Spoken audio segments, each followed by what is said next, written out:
mga Pilipino. Marcos, alis na. John Marcos. Alis na!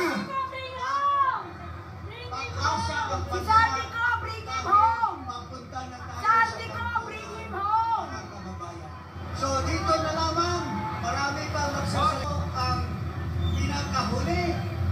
Ito lang ang isa sa pinakauna na rally na Si Sandy ating ko, bring him panawagan home! si Marcos. Sandy ko, bring Pakinggan him home! Sandy ko, bring him home! Huwag patagalin! Series.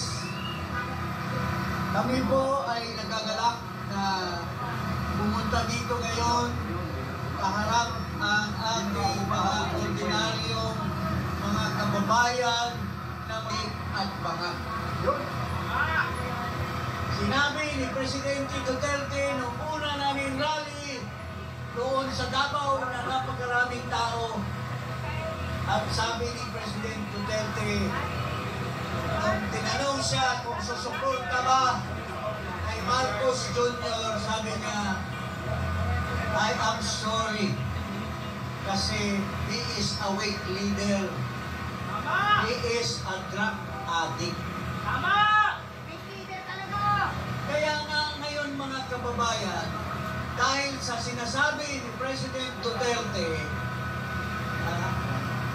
nasa tangkungan ang ating bansa, mga kababayan.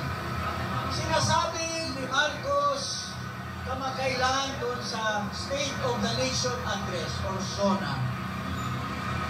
Sinasabi niya doon sa mga nakapaligid, nakaharap niya doon sa Kongreso, mahiya naman kayo. Kasi daw, naanod ang mga proyekto sa flood control. Pero, ang tanong, Marcos, bakit mo kinakaila at sila ang pinagbintangan mo na ikaw naman ang mastermind sa korupsyon at buong Pilipinas? Unang-una, hindi sinasabi ni Marcos, hindi kayo